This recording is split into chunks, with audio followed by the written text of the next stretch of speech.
All right, so uh, this chapter in Prisoner of Azkaban, huh? It's got a lot going on. Security's a mess at Hogwarts. That Quidditch match. Total chaos. Oh, and some of the professors. Let's just say there's tension. Yeah, pivotal chapter for sure. Definitely some layers to peel back here. Okay, so first up, Sirius Black, right? He's on the loose. Everyone's crammed into the Great Hall, sleeping bags and all. Not exactly, Yeah. the Hogwarts experience you'd sign up for. Right. I mean, talk about a disrupted school year. And Hermione, she's like, wait a minute, Hogwarts is supposed to be this super protected place, magically fortified, like impossible to break into. Yeah, she even pulls out that Hogwarts history book. Of course she does. And it talks about all these enchantments, all these defenses. Like, how on earth did Sirius Black get past all that? So, right, how do you do it? Some of the students, I think they're tossing around ideas like maybe apparition, right? Or disguises, maybe even a secret passage, who knows? But Snape, he's got a different take. Oh, yeah, Snape's got his own theories. Inside job, that's what he's thinking. Even goes as far as to, question Dumbledore a little bit. Oh, really? Yeah, about, his judgment on certain appointments. Definitely feels like there's some shade being thrown, especially towards Lupin. It's like Snape is trying to, plant these seeds of doubt about Lupin. Like, is he trustworthy? Can we trust him? And the irony, right? Of all the nights for Black to decide to break into Hogwarts. He picks the one where everyone's out of their dorms. Exactly. Like, talk about bad timing, right? Yeah. Makes you think, though. Was it calculated? Or just, pure luck on Black's part? That's a good point. I mean, if you look at Black's history, he's kind of implosive. But the fact that he specifically went for the Gryffindor common room? Ooh, good point. It's like maybe there's something more deliberate going on here. That's a good point. And speaking of motives, let's talk about Snape. He takes over for Lupin in defense against the dark arts. Lupin's out sick, right? And what does Snape decide to teach?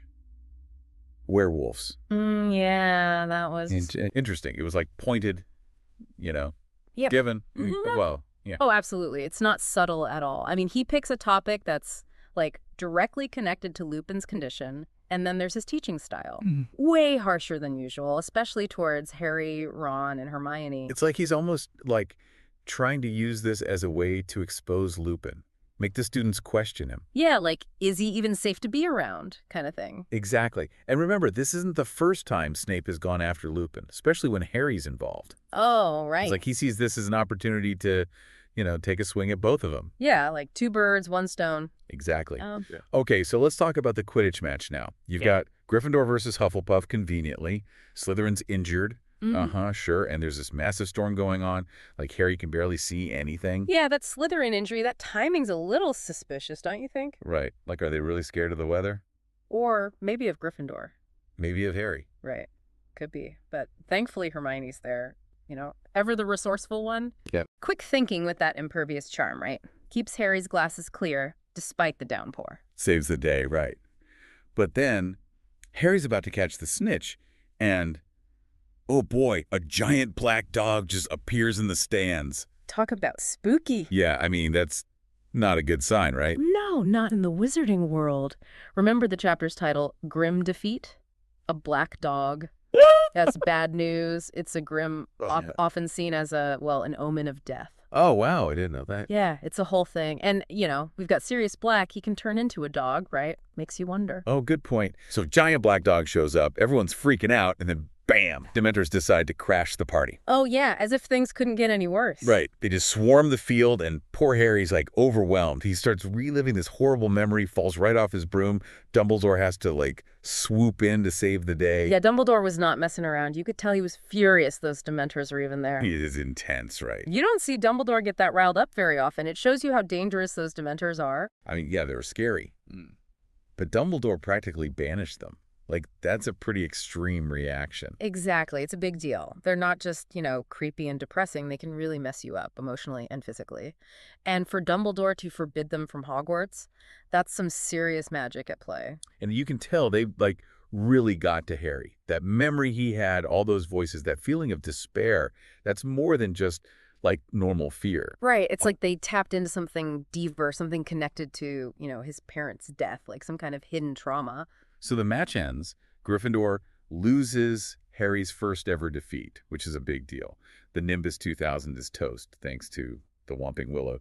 And Dumbledore is, well, we've talked about It Dumbledore. wasn't just a Quidditch match, was it? No, it wasn't. The dog, the Dementors, Harry's reaction, it all feels like it's pointing to something bigger, like foreshadowing or something. Oh, for sure. And we've only just scratched the surface. Yeah, so last time we left off with, well, let's just say that Quidditch match was memorable.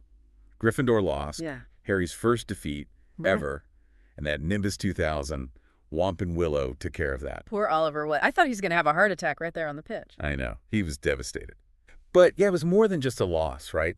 It felt like. Like things were spiraling. Yeah, exactly. And Dumbledore's reaction to the Dementors, it was intense. Yeah, you could tell he was not messing around. He didn't just tell them to leave. It was like, get out and stay out. Right. He banished them, which, you don't see him do very often. Exactly. It's like, okay, these Dementors are seriously bad news. They're not just like gloom and doom, Yeah. They can really cause some damage, especially someone like Harry who, well, he's clearly got some baggage there. Right, about that memory the Dementors triggered. Yeah. His parents, that voice, the scream, it's obviously tied to, that night they die, but it's like, we're only getting a glimpse. It's like a crack in the surface, hinting at this deeper trauma that's like buried inside him. It's like they force him to confront something he's trying to avoid. Exactly. And the fact that they affected him so strongly, like even Dumbledore was worried. It makes you wonder, right? What really happened that night? And how is it connected to everything that's going on now? It's not just about, fear. These Dementors they're guarding Azkaban, the most dangerous criminals. Right. They're not supposed to be anywhere near Hogwarts. Mm. And for Dumbledore to react like that, it's like he's saying, this is really serious. Exactly. Okay, but let's shift gears for a second. Back to Sirius Black. The school is still on lockdown. Everyone's trying to figure out how he got in. I mean, apparition, disguises. Maybe he flew in. Who knows? Right. But Hogwarts is supposed to be impenetrable. Hermione even brings up how apparition is impossible within the castle walls. Of course she does. She's read Hogwarts, a history, cover to cover like a million times.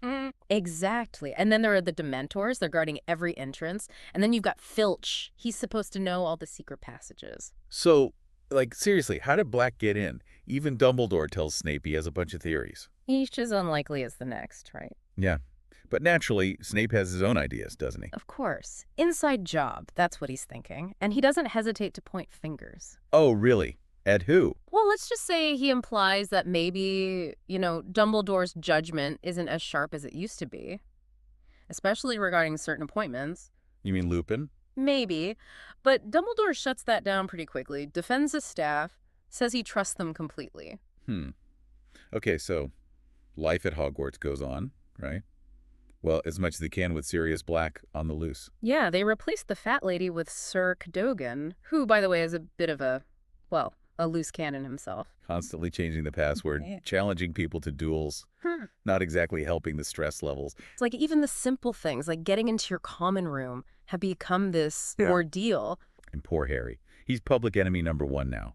Everyone's watching him. Teachers, Percy Weasley, who suddenly decided he's Harry's personal bodyguard, even McGonagall.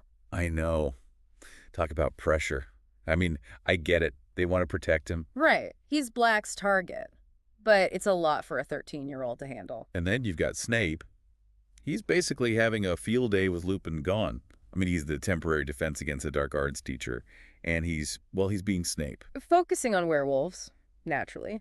And his teaching style, let's just say he's not exactly, warm and fuzzy. More like everyone's an idiot. Right. And that essay he assigns about recognizing and killing werewolves. Seriously. Yeah. Talk about insensitive. Especially considering, It's like he's trying to make everyone as uncomfortable as possible. he's using his position to inflict emotional distress, which, not exactly what a teacher should be doing. And poor Ron. He gets detention just for defending Hermione. Snape called her an insufferable know-it-all, which, maybe sometimes. Come on, Hermione's awesome. But yeah, Ron gets stuck scrubbing bedpans. Without magic. That's harsh. And it's clearly Snape just, taking out his frustrations on anyone connected to Harry or Lupin. Yeah. It all comes back to Snape and his issues. His past with James Potter.